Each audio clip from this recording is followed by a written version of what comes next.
నేను పాదయాత్ర చేసినప్పుడు మీరు జైల్లో ఉన్నారు. మొత్తం పార్టీ నా చుట్టూనే ర్యాలీ అయింది.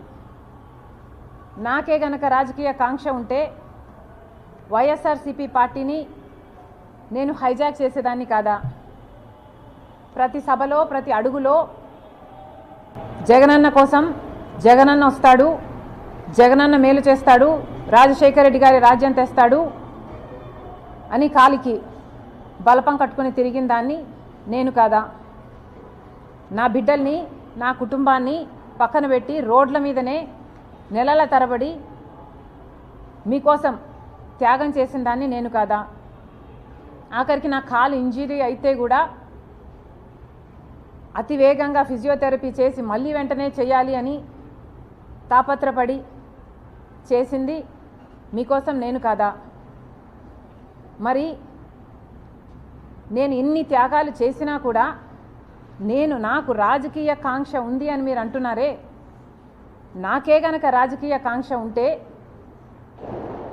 నేను పొందాలనుకున్న పదవి, పోస్టు మీ పార్టీలో నేను మొండిగానైనా పొందగలను. వివేకానంద రెడ్డి గారి లాంటి వాళ్ళు నాకు అండగా నిలబడడానికి, నన్నే ఎంపీని చెయ్యాలి అన్ని ఎంతోమంది మీ పార్టీలోనే ప్రయత్నించిన వాళ్ళు కూడా ఉన్నారు. వాళ్ళందరి అండా చూసుకొని నేను ఏ రోజైనా మీకు రిబెల్ చేశానా? నాకు రాజకీయ కాంక్ష కానీ, డబ్బు కాంక్ష కానీ ఉంది అని మీ మనస్సాక్షిలో మీరు నిజంగానే నమ్ముతున్నారా? నాకు రాజకీయ కాంక్ష మీకోసం, మీతో ఉన్నంతకాలం, మీరు ముఖ్యమంత్రి అయినంత వరకు నాకు రాజకీయ కాంక్ష లేదు, నాకు డబ్బు కాంక్ష లేదు. నేను ఏం చేసినా మీకోసం చేశాను, నేను త్యాగం అనుకొని చేశాను, నా అన్న కోసం అనుకొని చేశాను.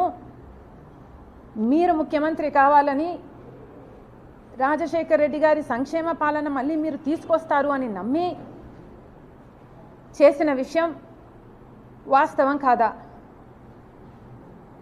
మన ఇద్దరము నమ్మే బైబిల్ మీద ఒట్టేసి నేను చెప్పగలను, నాకు రాజకీయ కాంక్ష కానీ, డబ్బు కాంక్ష కానీ, ఏ ఇతర ఆశ లేకుండా, ఆశించకుండా, ఏ ఒక్క రోజైనా మిమ్మల్ని ఒక పదవి కానీ, ఒక పోస్ట్ కానీ నేను అడగకుండా మీకోసం చేశాను, ఇది నిజం అని నేను బైబిల్ మీద ప్రమాణం చేయగలను. మీరు అదే బైబిల్ మీద ప్రమాణం చేసి నేను మిమ్మల్ని ఈ పోస్ట్ అడిగానని కానీ, ఈ పదవి అని అడిగానని కానీ మీరు ప్రమాణం చేయగలరా? నాకు రాజకీయ కాంక్ష ఉంది అని కానీ, డబ్బు కాంక్ష ఉంది అని కానీ మీరు రుజువు చేయగలరా? అసలు మనిషి మంచితనాన్ని గుర్తించడం రాజశేఖర్ రెడ్డి గారి దగ్గర నుంచి మీకు ఎందుకు రాలేదు? ఏదైనా ఒక లావాదేవీ కోసం, ఏదైనా ఒక లాభం కోసం ఆలోచన చేసే మనిషి కాదు రాజశేఖర్ రెడ్డి గారు. ఆయన బిడ్డను నేను. ఆయన హృదయానికి దగ్గరగా ఆయన మాటలు వింటూ, ఆయన హృదయంలో హృదయంగా పెరిగిందని నేను. ఆయన ఆశయాల కోసం ఆయన ఏ రకంగా అయితే త్యాగం చేసే మనసు ఆయనకుందో ఆ రకంగానే నేను కూడా ఆలోచన చేయాలి, ఆ రకంగానే మీకు నేను సహాయపడాలి. అంత నిస్వార్థంగా మీకోసం నేను త్యాగం చేశాను, మీకోసం నేను నిలబడడం జరిగింది. ఎంత బహిరంగంగా రాజకీయ కాంక్ష వల్ల నెపోటిజం అంటున్నారే.